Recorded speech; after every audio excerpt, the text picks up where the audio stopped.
I think the two things that would have lost the most marks repeatedly are definitely slides crowded with too much text. It was a big improvement on previous years. I have to say, there was a lot less of this than I've seen in previous years, but there still was a lot too much text. And then also, slides crowded with text that seems no connection to what you're talking about. So I would be reading a slide, and there would be absolutely nothing to do with what you were talking about, or at least very limited to do with what you were talking about. A figure would have been much better. Also, a figure, it's less obvious if it's nothing to do with what you're talking about. You can relate it. I want to show you something before we start. I will just try and get up. My apologies. Then the other thing was what the standard picked up on, the structure and the narrative. Lots of talks were presenting great. It was all the right topics, but you just weren't walked through it in any sequential way. The standard says things have an order. There has to be. And I said this to my group, and I'll reiterate it to you. There isn't one correct order. There isn't one right way that it works. I can tell you, if you want to come ask me, a right way, because I know in my head ways that it's been done well in the past, but there's probably 10 or 20 different ways you could tell the same story and make it work. But there's definitely ways it doesn't work. There's definitely ways that you can tell a story in which it doesn't work. For example, if it's a murder mystery and you start by revealing who did it, that's not going to work. There's all other ways that you could have rearranged that mystery, but you can't reveal who did it at the start, else it completely defeats the point. And so there's lots of points like that where we consider with definite it didn't work like that. You had to have explained this before you introduced this. And then the second thing is just the structure. Again, there's lots of different ways to do it. Tell us how you're going to do it, right? Make it explicit. So say, okay, here's the story. It could be told lots of ways. But what I'm going to do is I'm going to tell you about this, and then this. And just link it, we're going to learn first how you put the bike together. Then we're going to learn how you ride it. And then you're going to see some nice pictures of me riding it. And then it could have gone a different way. We could have had pictures first, right? This is the main product. This is what we're hoping to achieve when we build a bike. Here's the instructions, and here's how you do it. Either way works, as long as you let us know what is it that you're going to tell us, how are you going to go through that story, and then do it coherently. Make sense? Mm-hmm. Last thing, and I know it's late, but I really want to show you this. I think it's quite important and will help you in the future. So, sorry to steal the thing. I'm aware that I started the broadcast. We're broadcasting live. Oh, not very much. Okay.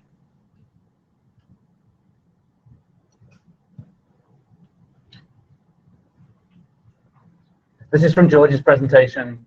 Oh, and it decides to disappear on me. This is from George's presentation. George Philander, the founder of Access, gave an excellent presentation to the school's learners when he showed these two images side by side. And he points out that really the two images are there to tell the same story.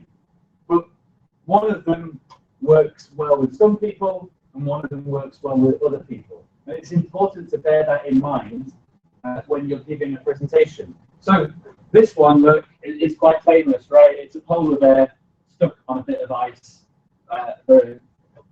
It says different things to different people. Everybody looks at that picture and they think something different. But there's something in common with them all, right? We all think, oh, shame, cute, fluffy. It speaks to the heart. There's something emotional about a picture. You also know, right, that it's utter nonsense. Right? It is photoshopped. This has never been observed. Polar bears are not losing eyes. It's absolute nonsense. But it actually does a very good job of telling people a story, right? And you can use a picture like that to tell somebody a story. I suggest not one that's utter nonsense, actually a proper picture. But pictures are able to speak to the heart.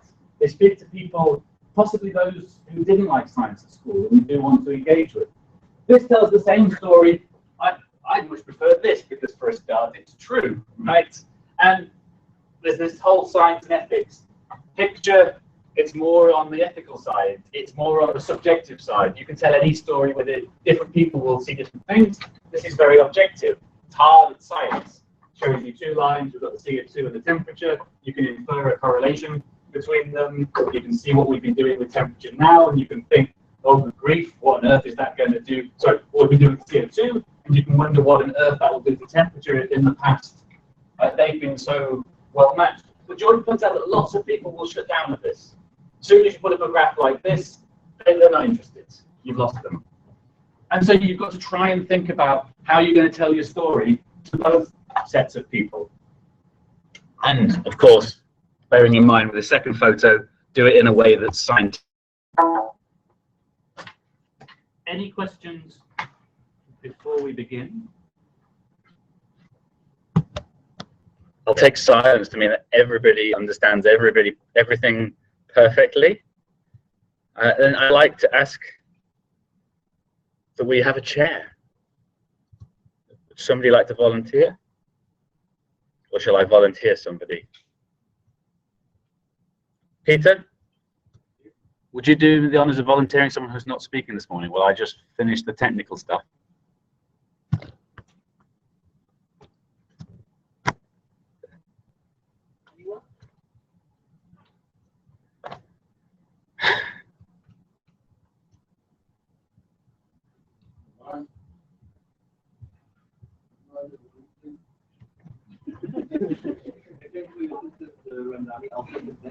Yes. Yes. Peter should have handed out.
Well, you guys, you're at the same workshop, right?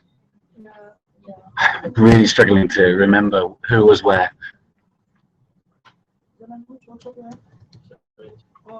Yeah, so it's your first time in Cape Town, right? No, I mean here.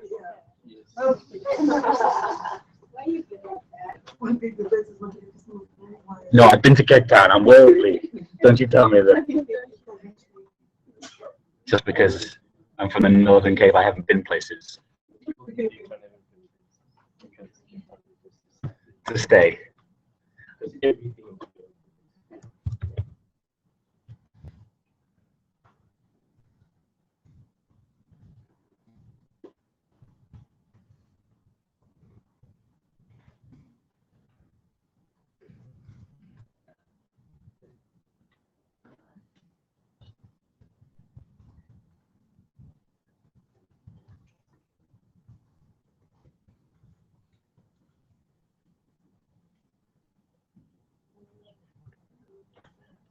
Okay, I've posted a link so you can find the videos on our Facebook page.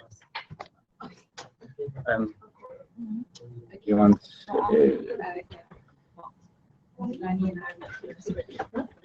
it a bit closer, and then so you want to make sure they can see your slides a little bit. Yeah, don't just try and too much stand in front of them.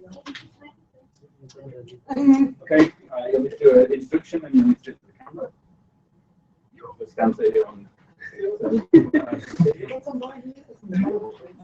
Morning morning, everyone. My name is Jamani Jama. I'm your 2-hour chair for this session. Before us, we have Zolani and Sarah. They will take us through the concept of what to coach. Let's give them a round of applause.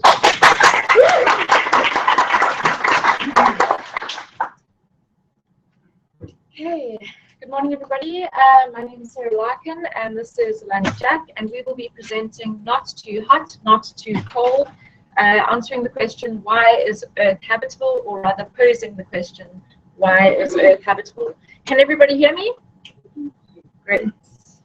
Okay, so the three main points of our presentation are the following. The question, why is Earth habitable? We'll test it using a conceptual model, and we'll try and see if our initial assumptions are either too simple, do we need something more complex, or are they incorrect? The four subcategories that we'll use to do this are the following. We'll look at the Stefan-Boltzmann law, albedo, the law of thermodynamics, and finally the Goldilocks principle. So why is Earth habitable? Can anybody guess? Anyone want to volunteer to guess? Yes? It's just right. It's just right. Okay. So is it that the Earth is close enough to the Sun? Is it the distance that affects it? Is it the size, the temperature? Is it the composition of the Earth? What is it that actually makes Earth habitable? We know that Mars is too cold and Venus is too hot. So what makes Earth so special? In order to figure this out, we'll have to test the hypothesis that is commonly regarded as true, that states that the Earth is the right distance from the Sun and thus the right temperature. So distance equals warmth in our case, and that enables us to support life. But can it be so simple? Who thinks that it is so simple? Who thinks the hypothesis is true? Hands up. I don't see any hands. No one thinks it's true? Carl thinks it's true. Okay, who thinks it's false? Surely it must be everybody. Athelia. One more, 2, 3, 4, but we still have some people that are undecided. Is that right? Great. Okay.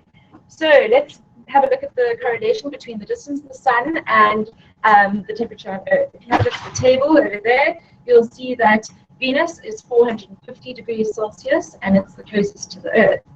Closest to the Sun. Earth is 15 degrees Celsius, and it's in a mid-distance from the Sun. And Mars is minus 53 degrees Celsius, and it is the furthest from the Sun. So does location matter? Zolani over here will take over, and he'll describe our location.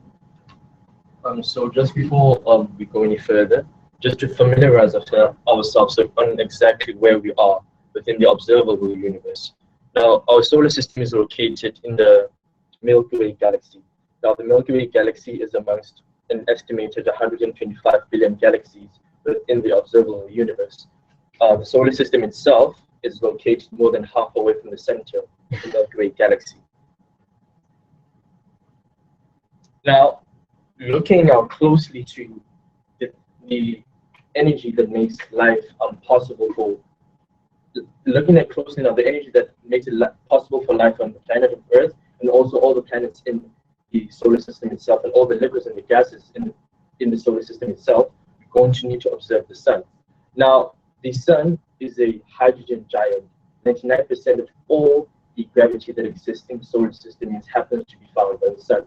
And 1% of that gravity is disseminated amongst the planets and also the asteroids, depending on the size of the planet or asteroid. Now, having such a huge amount of gravity on the Sun, it infers that there will be huge amount of pressure in the Sun. Now, the pressure at the core of the Sun is so dense that the hydrogen atoms, they literally collide with each other and melt to form a new element called helium. This is, of course, the process that we know as nuclear fusion. Now, this process of nuclear fusion will usually release huge amounts of energy. And in a body of gas or in a body of water, energy will usually travel through a process called convection. Now, as the Sun is a hydrogen body, as I just said, the energy will then be transformed from the core to the convection zone to the photosphere, where it will emit charged particles, light, and also radiation that makes life possible on the planet, and also all the liquids and the gases in in the solar system. Now let us consider what the radiation is that we get from the sun. Radiation is basically a part of electromagnetic energy.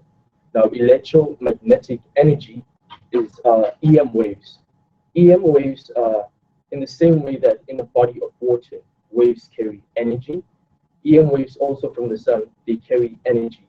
But the only difference is that they travel at the speed of light through the vacuum space, and they are emitted in all directions in both long wave and short wave radiation. Now, to just examine better. Sorry. Now, to just examine what happens to an object in nature when it receives radiation. The basic radiation law states that three things can happen. Either the radiation will be absorbed depending on the absorbency of the object. The energy will be transmitted depending on the transmissivity of the object, or the radiation will be reflected depending on the reflective qualities of this object or the surface. Now, an idealization that we have in science is that a black body will absorb all the energy that it receives. But then no such an object exists in nature, and Sarah will just explain a bit more on what a black body actually is. So basically, the theory of blackbody radiations, as put forward by Gustav Kirchhoff in 1860, describes that opaque objects absorb all radiation or electromagnetic radiation from the atmosphere. Now, that means that the bodies are at thermodynamic equilibrium and they have an emissivity of 1. However, if black bodies do not actually exist, they're an idealization. What are other objects? Now, they are called gray bodies. Gray bodies have an emissivity of lower than 1, and all normal thermoradiation emitted by objects can be approximated as black body radiation from this. Radiation spectrums are dependent on the temperature of the body, and the visible color of the object is based on its temperature. So basically, if you have a light bulb and it's emitting a yellow light, that is because it's got a very high energy or emissivity radiated. So every object at finite temperature radiates thermal energy, and this is because of the fact that it's anti-equilibrium, and it's due to the temperature itself. So the theory of blackbody radiation states that as a body gets hotter, it emits more energy, and as it cools, the wavelengths will start peaking at a higher wavelength. And similar, or the adverse is also true. So as it gets hotter, the wavelengths will be emitted at a lower wavelength. Therefore, the hotter, the more visible. Over to you, Silani. And now, in order to answer the question that we put forward in the opening slides of the presentation, that in order for us to examine is it actually the distance from the sun that makes life habitable, we'll need then to build a model. And as Sarah already introduced, we'll then need the Goldilocks principle, the Stephan-Boltzmann law, the law of thermodynamics, and also albedo. All of this will be of course, will be principally important in how we determine and how do we get our conclusion, improving our theory or disproving the popular theory that each and everyone has. Now, the other second principal assumption that we have to make is that we remove all the atmosphere from the Earth and remove also all the oceans from Earth. So then the body of Earth is a complete rock that exists in the same place, in the same position that it is right now. So then how do we measure the total energy emitted by the Earth, as Earth is a gray body, as Sarah just alluded to us? We use that by using the Stephan-Boltzmann law. Now, the Stephan-Boltzmann law basically just explains how it says that the amount of energy emitted by an object is dependent on the temperature of the object and also the emissivity of the object itself. And I'll just give over to Sarah now to explain the Wien's law of displacement. So basically, in order to understand the Stephan-Boltzmann law fully, we need to incorporate the Wien's law of displacement, which states that the wavelength associated, that states that wavelengths are associated with maximum intensity, provided that you know the temperature of the object. So you have to know the temperature of the object in Kelvin, and you can figure out the wavelength by using the formula below, by substituting in that constant. But how do we actually measure the sunlight energy reflected in order to substitute it into the Stefan-Boltzmann law? What do? We do this by looking at albedo. Albedo, the value albedo is then substituted into the Stefan-Boltzmann law. So, for example, I think Earth has an albedo of 35%, 31%. So that is substituted in. Basically, albedo describes the reflexive properties of the Earth's surface, and it's defined as the fractional percentage of energy reflected by Earth back into space. However, this is affected by cloud cover, the atmosphere, things like that. So it determines the amount of radiation reaching the surface. If there's a lot of cloud or atmosphere, maybe less would come in, and it determines how much is radiated back. So if there's too much atmosphere, obviously a little bit less would maybe come back into space. High albedo, as I've written down here, has a high reflection, and for example, something like ice or snow would have a high reflection, whereas water or soil would have a very low reflection. If you look at this image, I've just written down that basically trees and things like that have an albedo of 10%, clouds 35 to 75, depending on the type, rock, soil, foliage, things like that, 10 to 30%. And over here you can see that sea or ocean or water emits 5%. What that means, or what you should take from this diagram, is that oceans and ice emit very drastically different albedo values, so basically or percentages. So snow and ice has albedo of 90%, plus minus 90%, whereas water or the ocean has an albedo of 5%, drastically different. But now we still have a few missing pieces to our puzzle. So what's missing? The conservation of energy. If we look at the law of thermodynamics, we can see that the conservation of energy states that energy cannot be lost or gained, and that energy is received from the sun and radiated back to space by Earth, thus remaining in a relatively constant state. So the sum of energy around the Earth, or being dissipated by the Earth and absorbed, is relatively constant. So if absorption is continuous, then that would mean that there should be a steady increase in temperature around the Earth or on the Earth, provided that there's no loss or huge loss offsetting the gain. But albedo actually explains that there is a loss offsetting the gain, and that the Earth loses heat to its surroundings, and this is dependent on the actual Earth's body. So an increase in temperature is due to an increase in absorption, which means that the rate of heat radiated into space also increases. So when a planet is in equilibrium, the temperature remains fairly constant.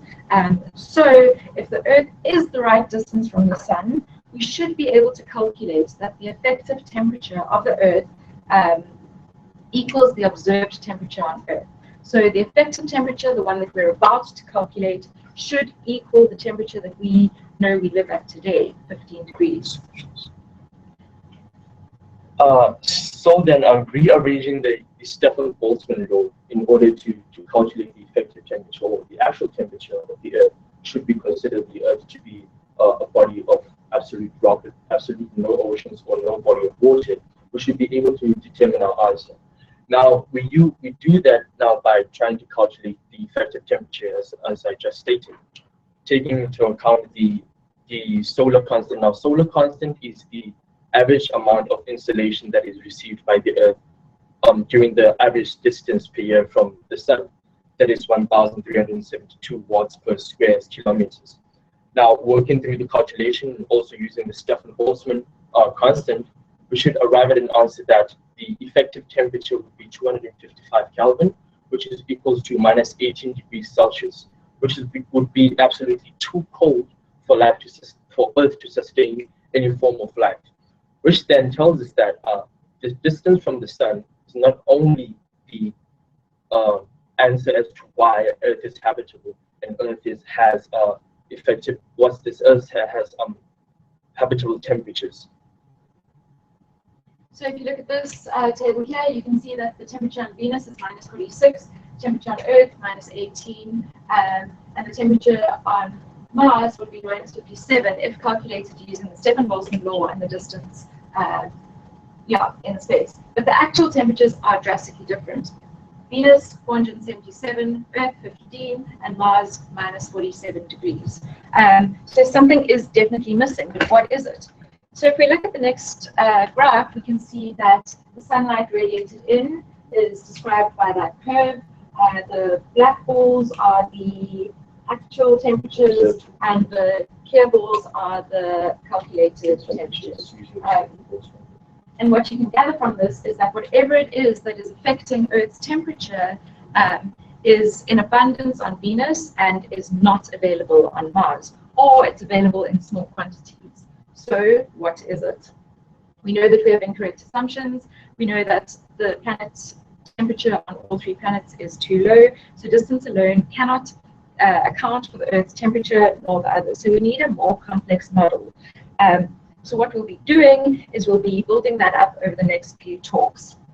But does size matter? The relative sizes of Mars, Venus, and Earth are the following. Mars is the smallest with a low temperature. Venus is a similar size to Earth but has an extremely high temperature.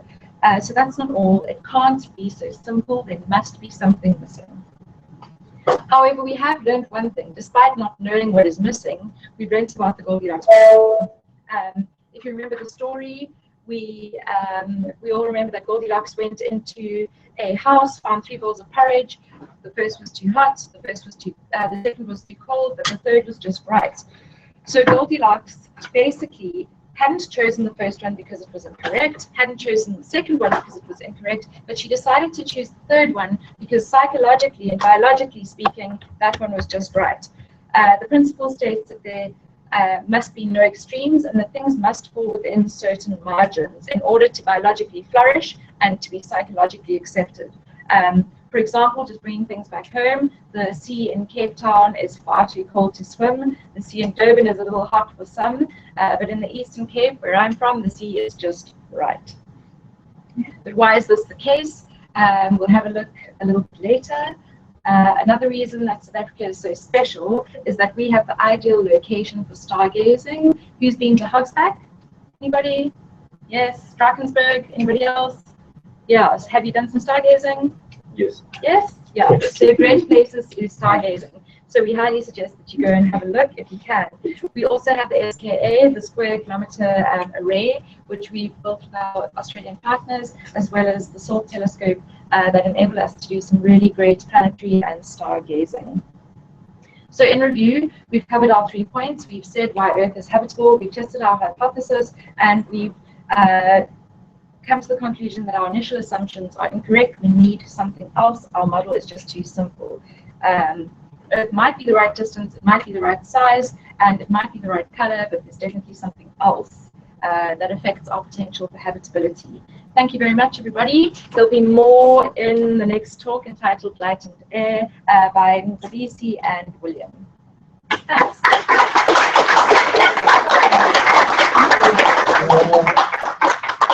Thank you, Sarah and Solani. But we exceeded the time, the limited time, but the audience, please accept my sincere apology was it is unfair for us to create and they did not competent level. So and I was the beginning of Because they went over time. yes. By how much? By almost 3 minutes. Unfortunately, there will be no question, only comments if they are any. I'll start with you. Firstly, congratulations. There was a big improvement from yesterday, and that was already at a high standard. I like the stuff that you've added. You've got the picture of the sun. As I said yesterday, I think your illustrations are beautiful and are to be commended, an example for everyone, as of George's one. I think you really improved the linking of the story together for the first one. I think that was really the big thing that shone through from last time. But if I'm going to be really critical, the only thing in the linking was when you actually did the calculation. I know that all the elements of that calculation came from the science that you just explained, but I don't think it was obvious unless I knew it already. This is putting together all of the stuff. And lastly, still too much text on some slides.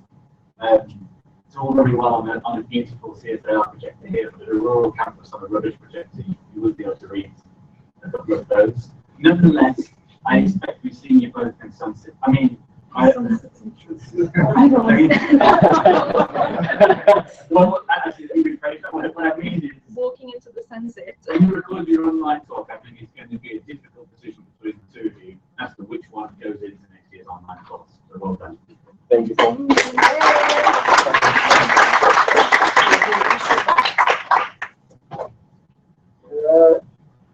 Can I ask a question? Does anybody want to record their own talk? I'm recording. Do you want to do it as well? I think that's Yeah, perfect. Yeah. Thanks.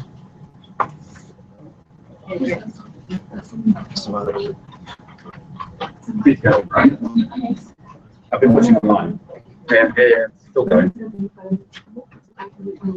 Very my back below is really quickly around it, so I apologize. Yeah. Got it.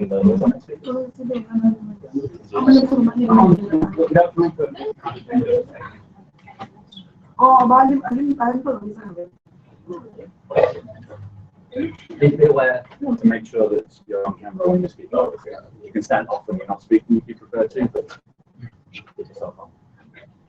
Ladies and gentlemen, before you now is introduce a museum. We take us through the top of light and let's give them around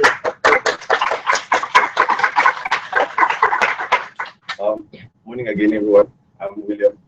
I'm studying my second year master's in GIS. This is my friend Tabisi from University of Port. Also studying second year master's in remote sensing. I'm going to present you light and air.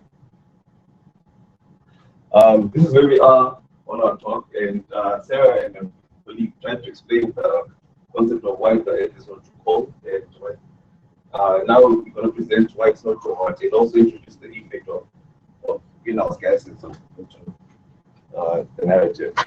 So the content of our presentation is going to introduce you the concept of air, the composition of air, the general structure of the atmosphere.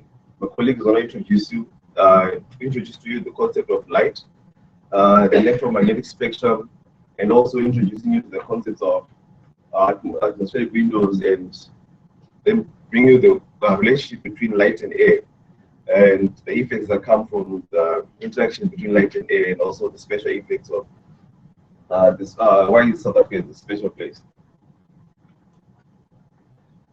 Okay, without light and air, there wouldn't be life on Earth. So hence, light and air is one of the key ingredients to make on this Earth making this Earth habitable. And this is the most crucial thing for the Earth, for human survival, and also one of the key ingredients what makes the Earth not too hot and not too cold.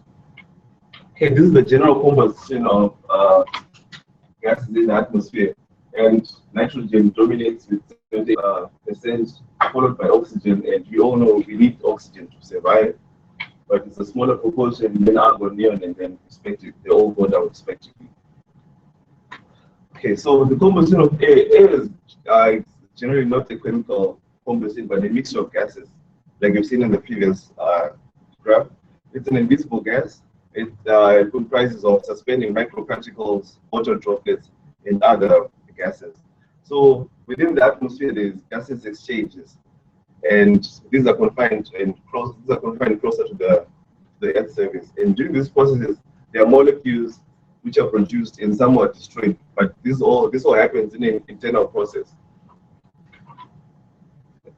So the atmosphere generally acts as a reservoir of these gases, and this, since the closed internal system, it maintains a state of equilibrium where inputs is equal to outputs.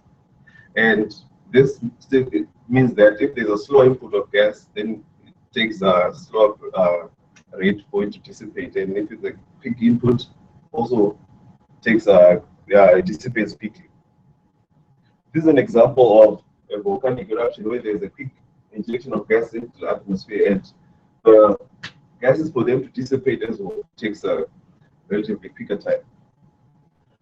Okay, going back to a talk of why the Earth is not too hot, not too cold, and the relationship between light and then gases are represented by this graph.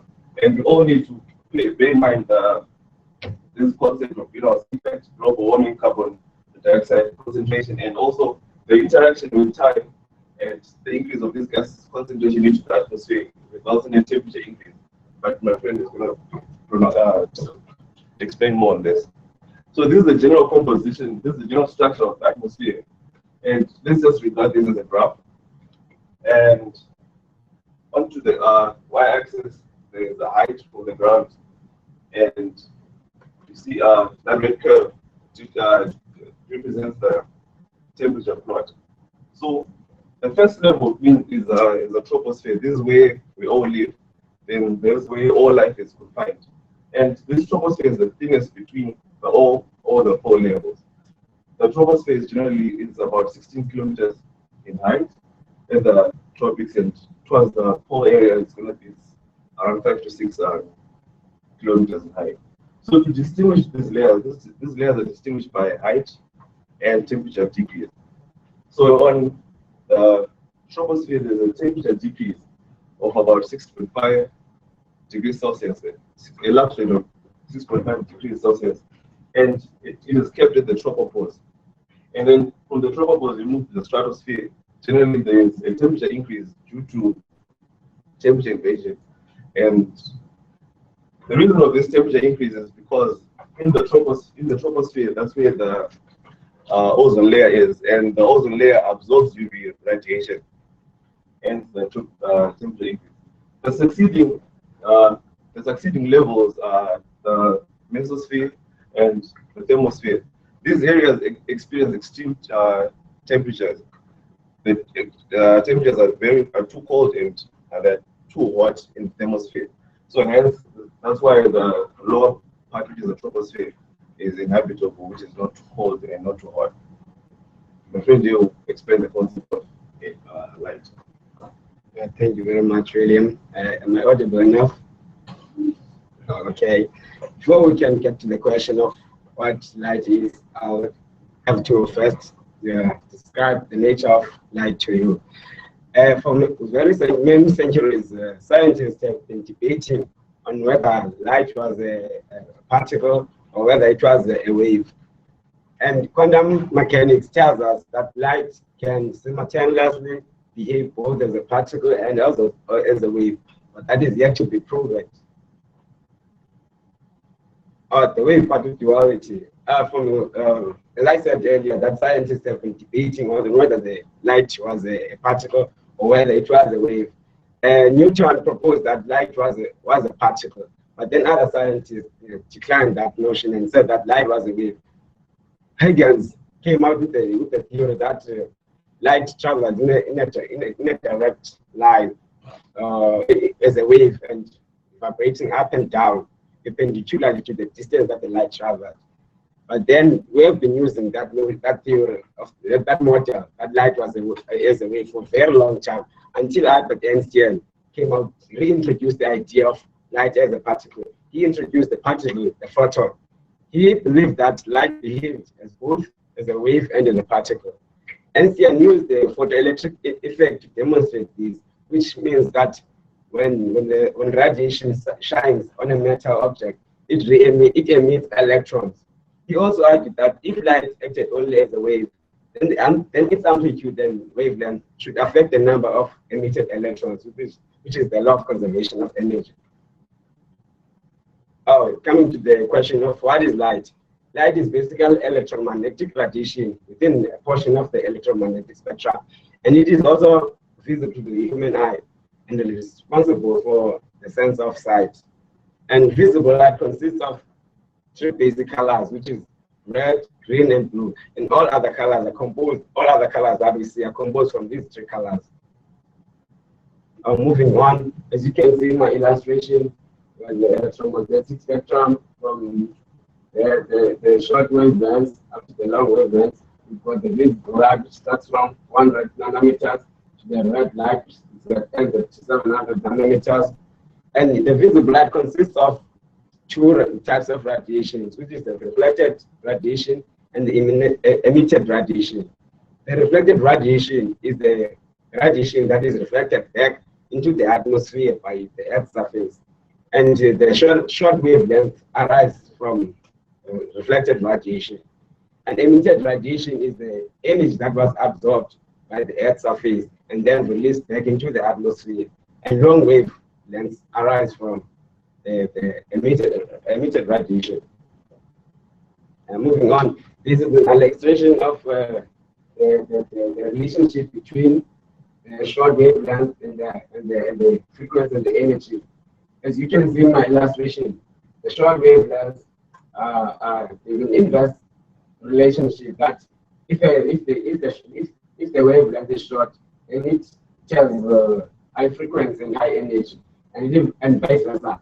As you can see, the radio waves are the long wavelengths and they're harmless, and the gamma rays are the short wavelengths and are very harmful because of the high energy. Before the radiation hits the Earth's surface, it passes through the atmosphere, and there are many interactions that happen between the point from the sun up to the Earth's surface.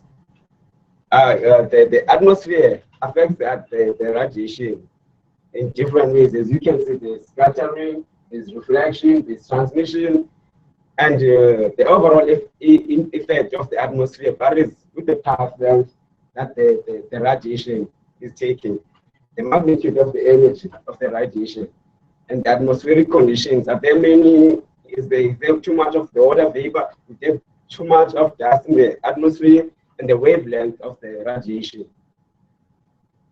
And moving on, have you ever wondered why skies are blue and sunsets are red and blue?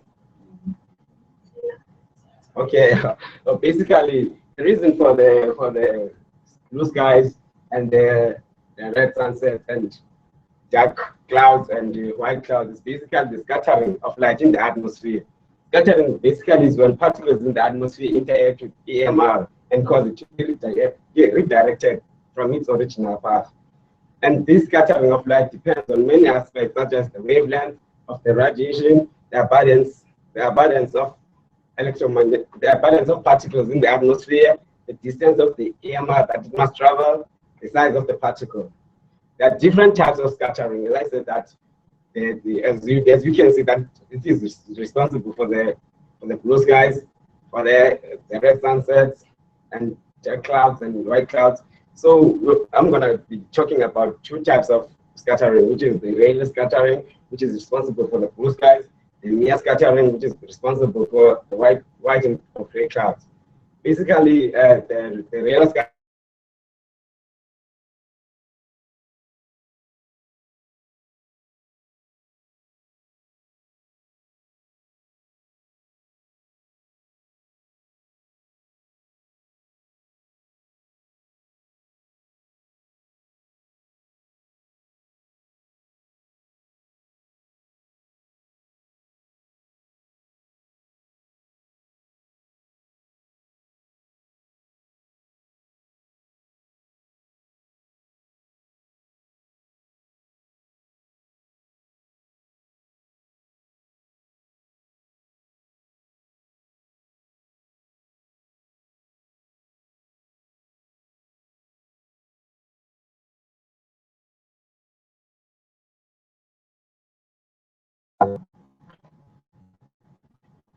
the interaction of radiation with matter.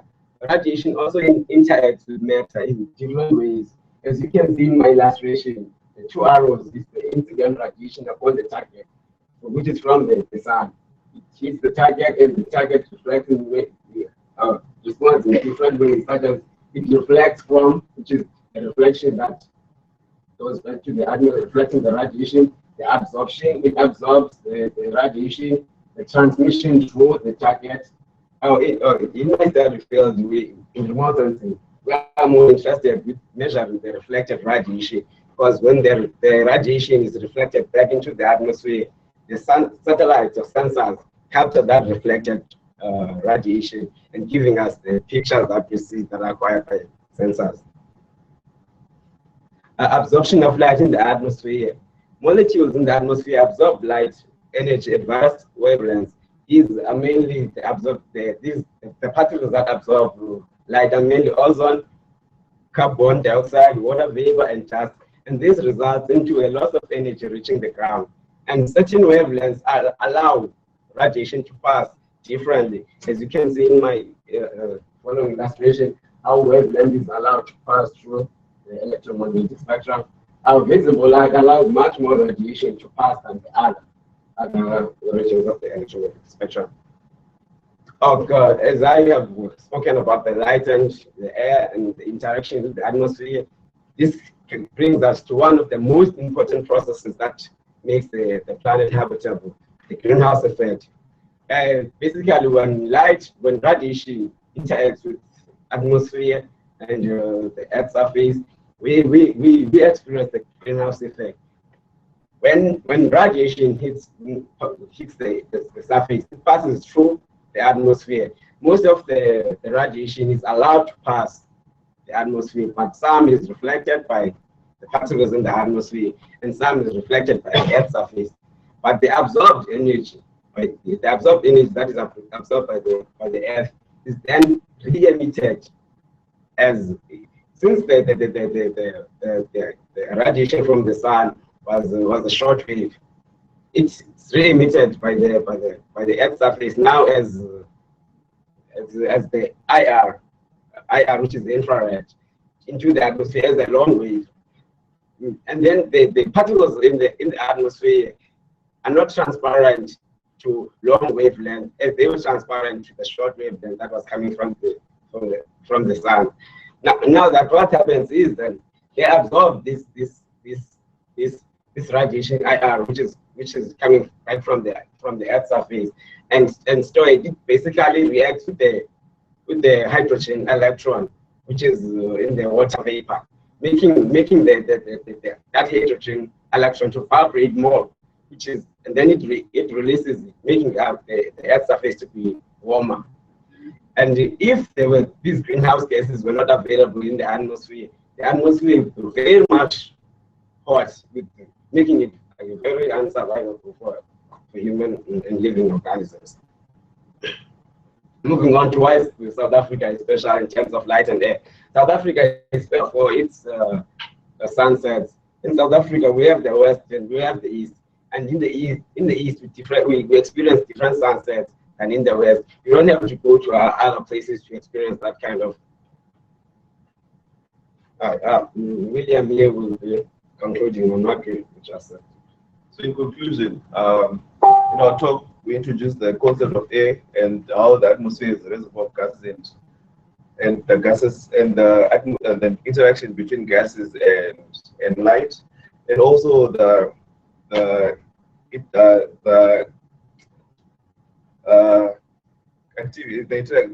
concept of electromagnetic spectrum. And light and air, we've also learned that it's a crucial component in the system sciences in making the Earth habitable, making it not too cold, not too hot. And also is one of the key ingredients into our understanding of how we will understand the next topic of atmospheric circulation.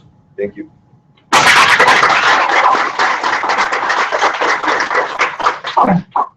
Thank you. We can introduce it.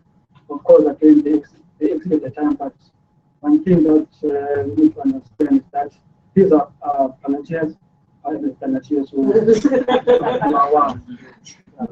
So this time around, we have 2 rounds of feedback. Once got to be more serious, so that we can go through. And we have our feedback. 1, 2, 3. That's fine. Thank you, gentlemen, for a very nice presentation. It was very nice because compared to yesterday, you guys today I think you invested a bit more age. I think the was nice.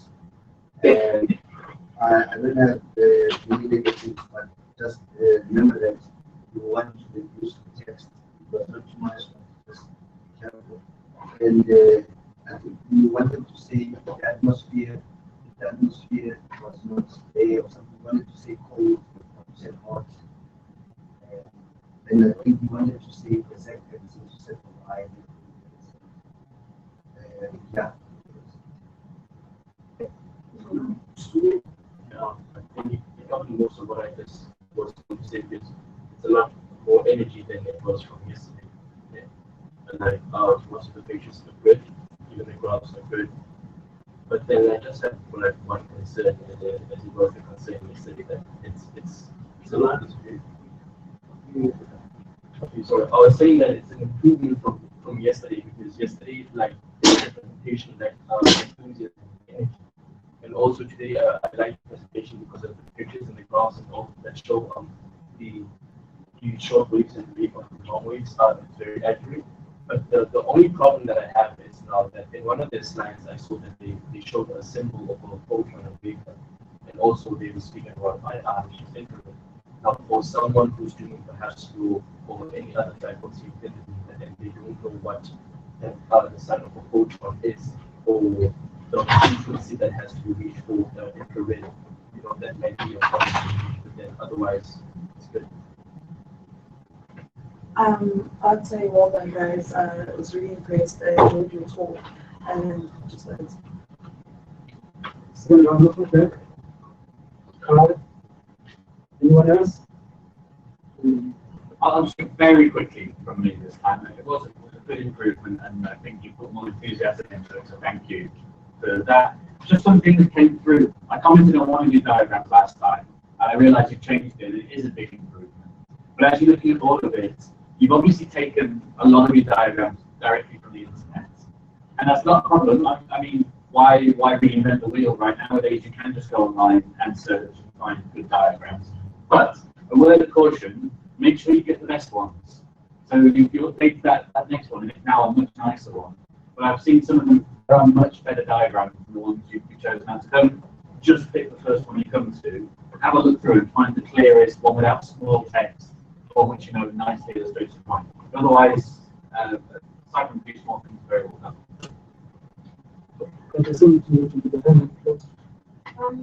On the presentation, yeah, great improvements. It shows that you listen to people's comments and you work on them. And then in general, note there's a timer there on the screen, so it's distracting when the timekeeper and the chair keep on doing this and show the time. So time stuff when you're speaking low, your slides how many you are, it's like you on, look at the time and time is up. Yeah, quickly on timekeeping. If you stick to time today, then two things happen. You get higher marks, and by 4 o'clock we can normally start having cocktails. If you don't stick to time, you get lower marks, and we'll all be here till 6. So it's entirely up to you guys. But I assure you, there's huge merits in sticking to time.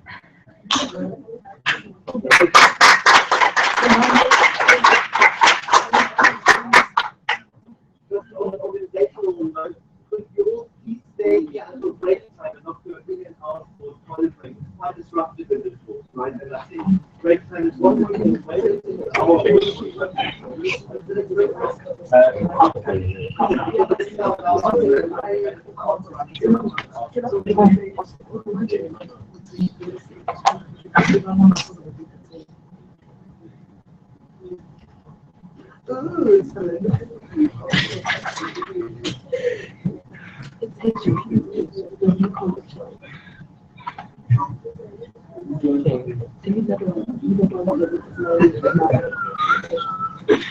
What was it you go? Something you might want to think about is saving your presentations as PDF. It means you can't have animations. But to be honest, most animations in presentations are just annoying. And it means that it will display exactly the same on any laptop. It's a really big advantage for PDF. So you don't have to go through this rigmarole of bringing your own laptop just to make sure your stuff works all right and have all this kind of thing.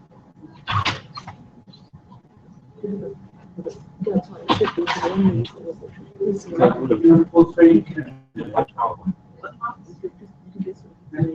Identical to PowerPoint, you just can't have animation. The downside, the other side is it's like identity on any machine, so you don't have to worry about all this sort of thing. think you should One Habitable Planet student, now all of the co-lecturers, also religiously uses PDFs, and she never had problems. So that is probably 100 co-lecturers out there. It's only 1% who do this. But she does seem to do well. The next talk will be on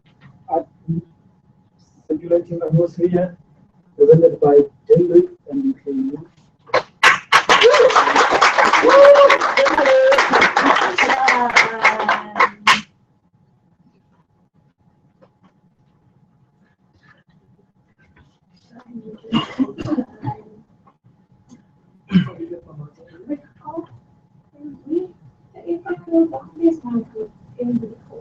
But how do you mean hotter? Yeah, maybe Press the up button twice.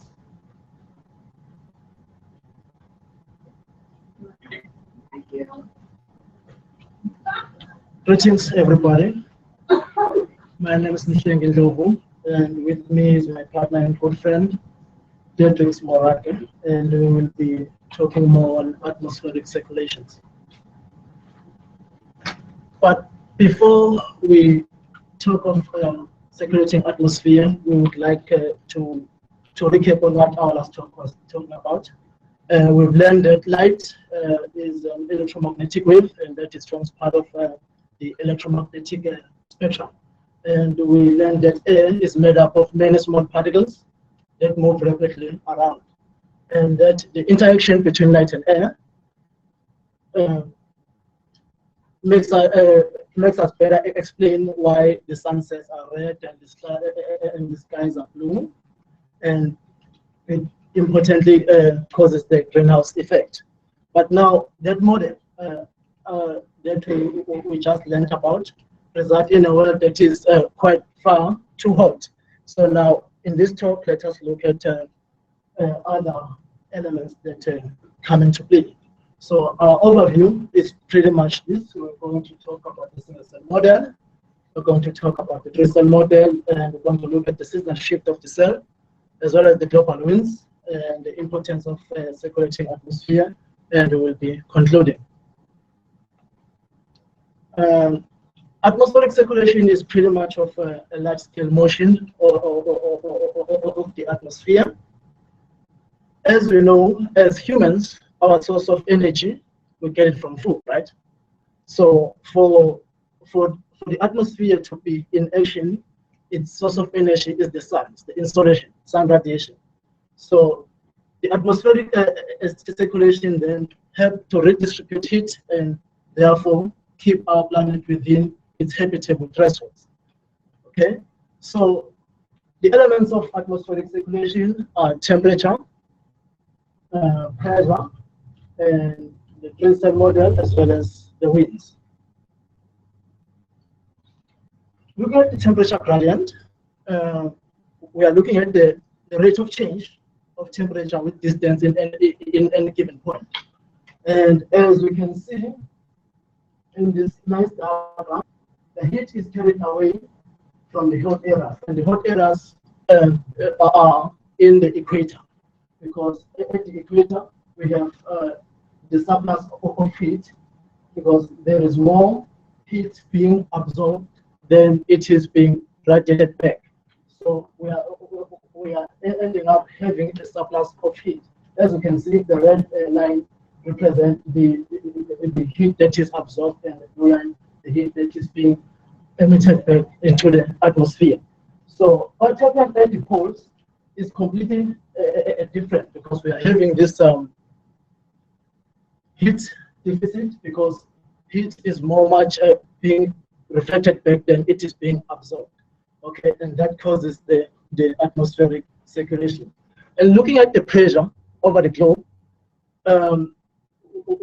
we know that the low pressure is somewhere around the equator, and the high pressure is somewhere. The high pressure areas are somewhere due to the temperature the entire year at the poles. Okay, and then temperature differences causes pressure differences, in turn, which cause air movements. Okay, but we're going to talk more about that as we go through our talks. But to really understand what's going on out there, we will have to turn into a power of imagination and imagine this highly simplified model of the Earth. We're thinking of the Earth as being static, as being this sphere with no continents.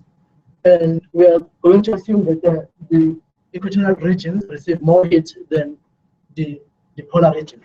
Okay, so as that happens, as the equatorial region receives more heat, what you're going to have is that the atmosphere is being heated below.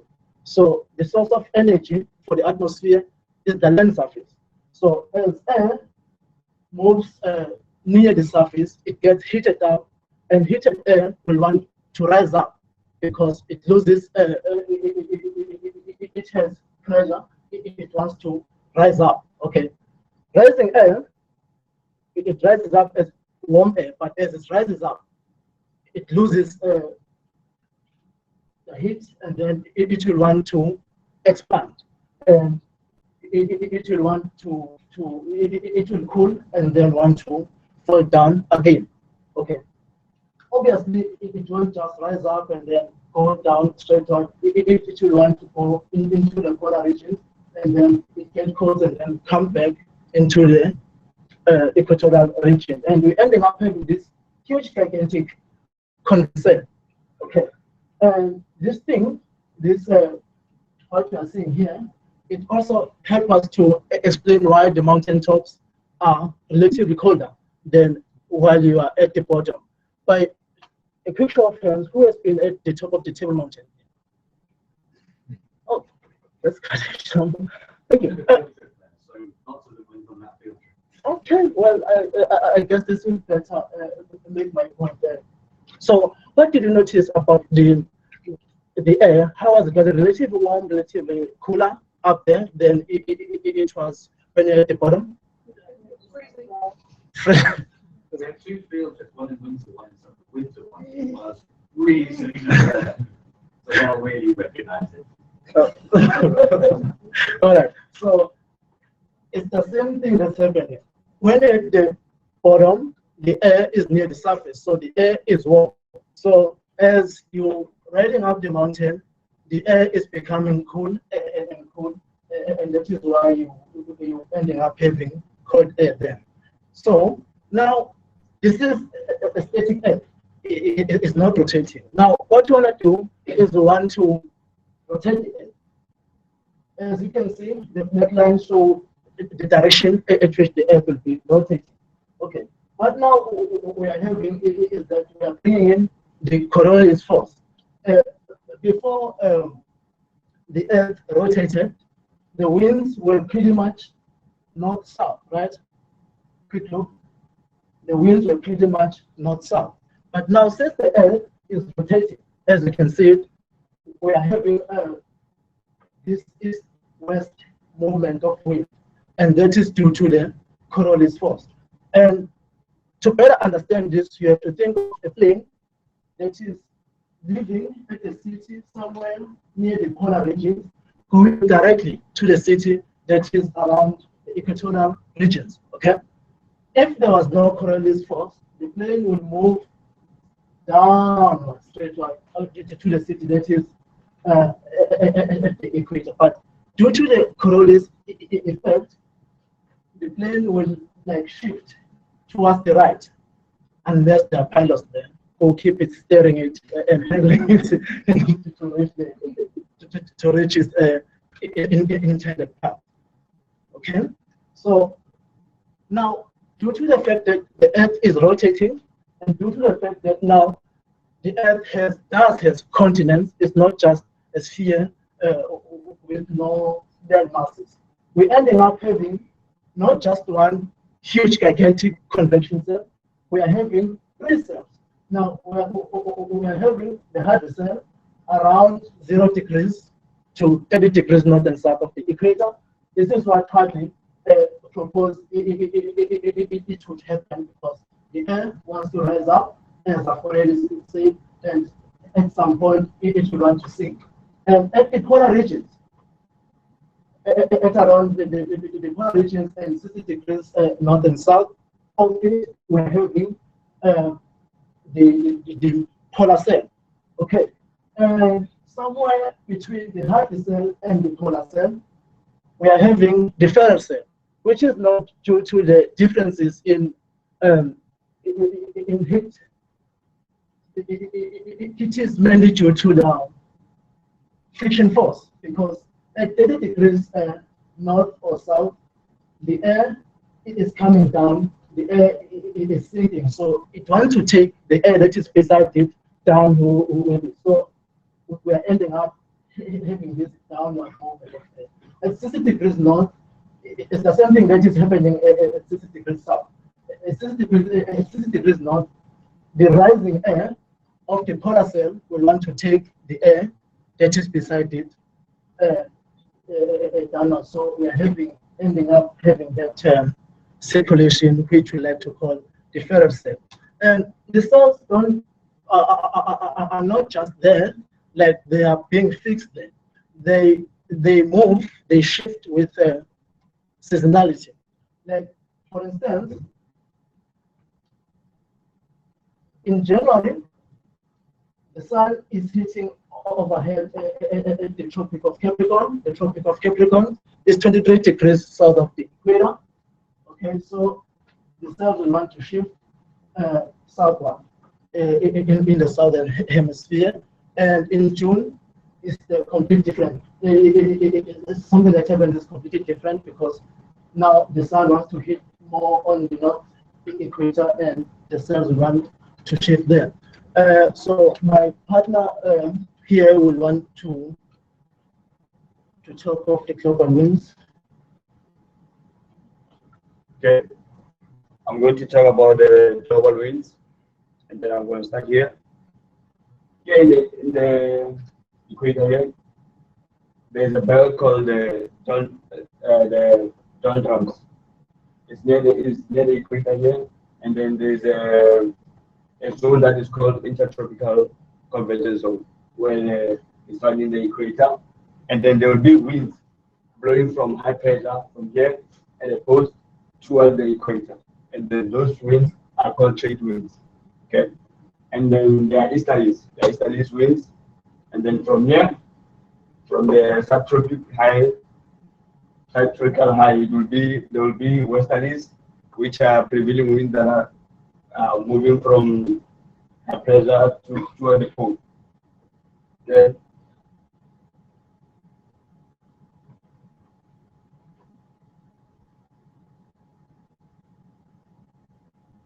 And then from here, I'm going to talk about the transfer of heat, the heat energy transfer from equator to the poles. Okay.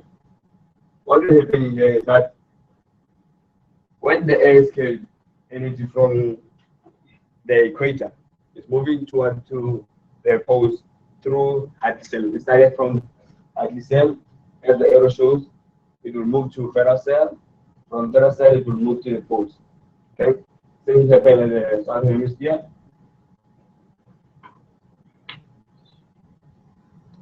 And same applies as the corresponding movement of cold air.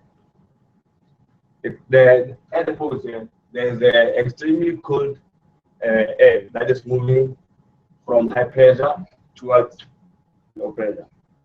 And then you start from the pole cell, and then it will move to feral cell, and then towards the equator where there's a heavy cell. Okay. And here I'm going to talk about the formation of pressure belt. Yes. And then here in the equator, due to high temperature, we'll find a low pressure. Okay. And then here, because of the descending air that was raised by the heat here, it will form a low temperature, which will form high pressure cell. And then here, the mid latitude will form high pressure cell because of the rising of air, that is high temperature. Same happens to the Southern Hemisphere.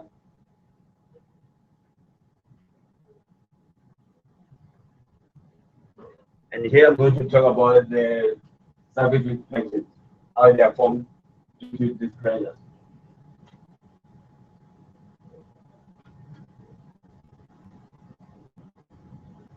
Okay, we know that always the wind blow from high pressure towards a low pressure here.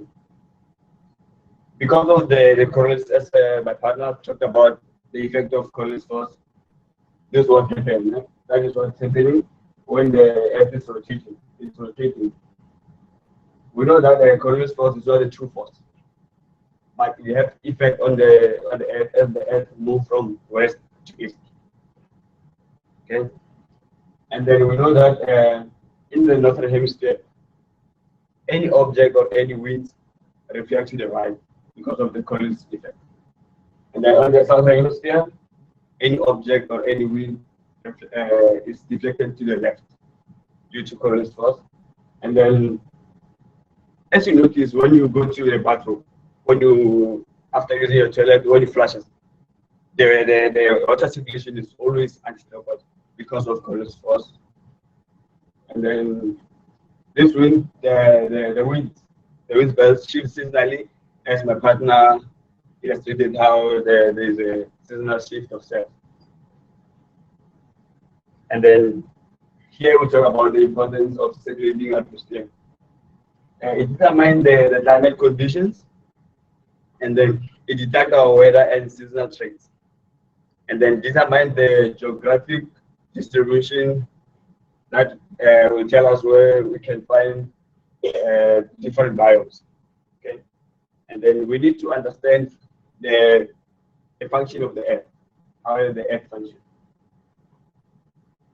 And then we're going to conclude by saying uneven solar heating drive atmospheric circulation, and the result to formation of convection circulation, circulator motion, forming terrestrial model, resulting to a pattern of global winds, as I said, and then circulation pattern give rise to different rainfall in different latitudes. And then at the end, it detects where there will be air biomes, rainforest around the equator, and then desert around 60 degrees south and north, and then we have evergreen forest around 60 degrees where the temperature is very low.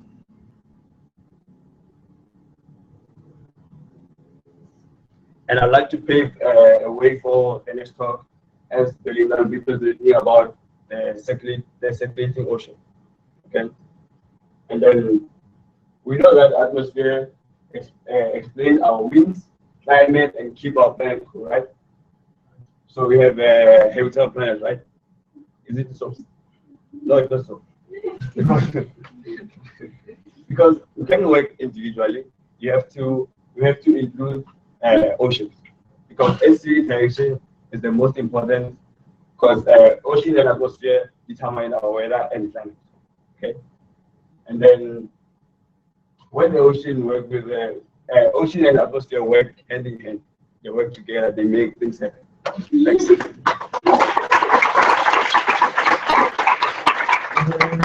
Thank you for the friends for allowing to talk. Now, round off back.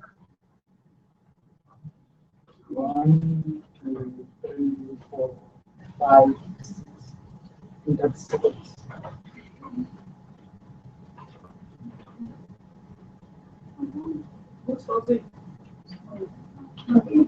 Thank you for the nice talk. I heard you guys were the explanations were good. But the explanations were good.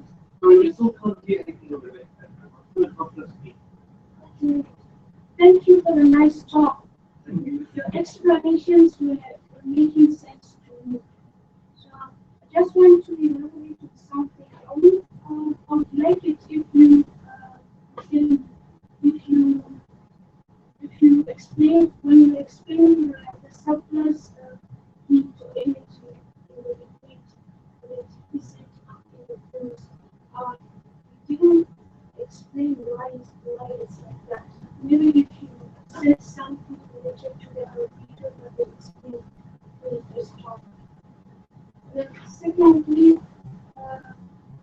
was a slide where you explained the single cell model.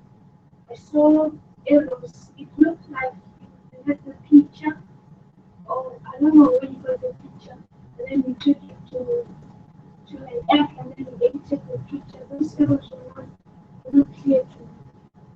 Then for genetics, I saw a lot of words on the slides, and when I looked at you didn't read the words. You were just saying what was in there, looking at the pictures. So I think you actually didn't read those words.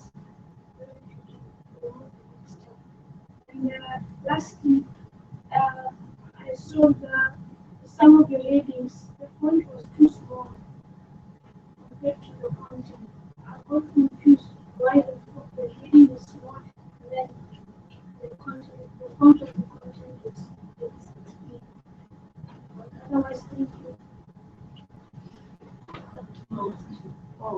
Thank you, Gandhi, the beautiful presentation, this improvements. We'll listen to people's comments today. For example, Unjani had this problem with the AAS, and we worked with that. Most of the nerves have improved it, but they're working now. They work as they were yesterday.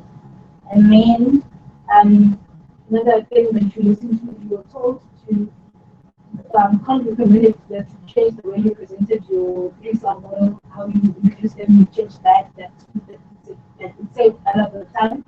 But then Sarah recommended that you use your slide space efficiently, like because the picture fine, if it's only a picture you can put the picture in the middle, but if the picture goes with the text, maybe when I change the layout of the slide, the topic and content type, we have the points on the one part and then the picture on the other side, so you can move the picture towards the sides, and then your fonts can also be red. And also your guys can not change, you see your words, some of them are off the slides. The first letters of the words were off the slide. So you might want to change that as well. But thank you guys so much.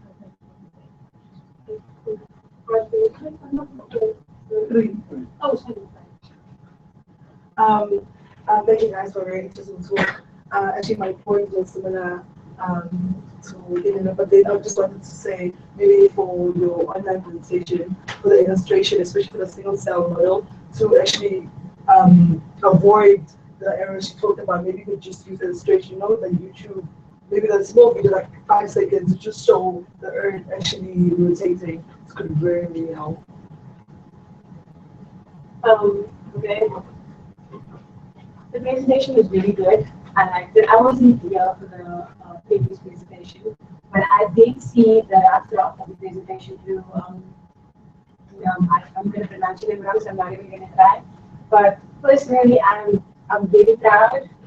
I'm really, really proud of you compared to the way we were sitting on the Thursday, Wednesday.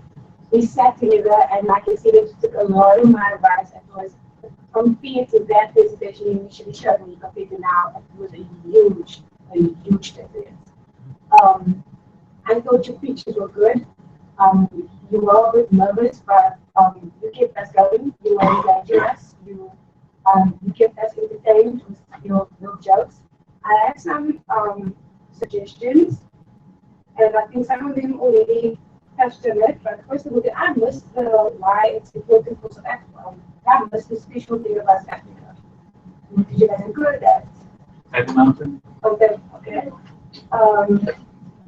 So I think another thing is you mentioned you were speaking about the cells and you were speaking about the air rising and the air sinking.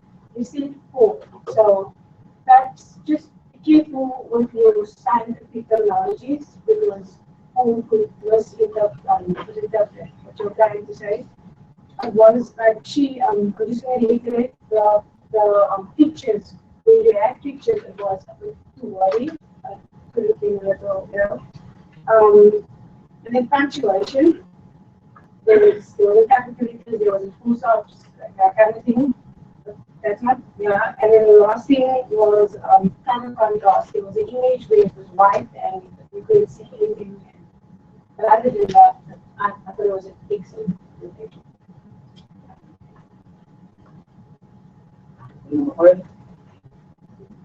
thank you so much for your presentation. Very informative. Small things of question. Thank you so much that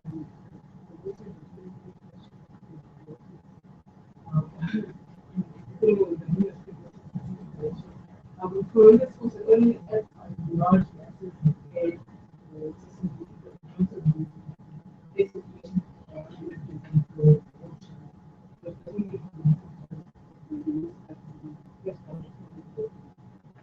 did an hour-long workshop with all of you on why that's a hoax.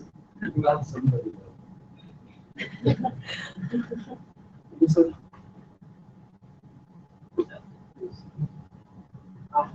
I think that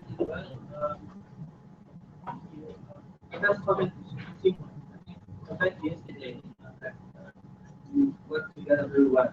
I think that you took advantage of each other's strength. So that was good. So there was a much better presentation. The one comment that I was there, try to do things and you don't need that much. So I think that's my only comment. Do things and bring things more together. Much bigger. second round of back. Great, thank you. What I really like is you were referring to the previously and afterwards. My question is, did I miss it? Did we mention the word of Habitable or They will mention. They will not. Thank you.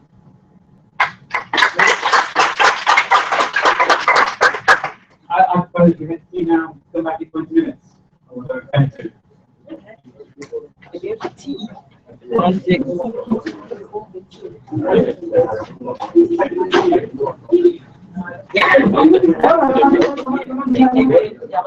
Onto something.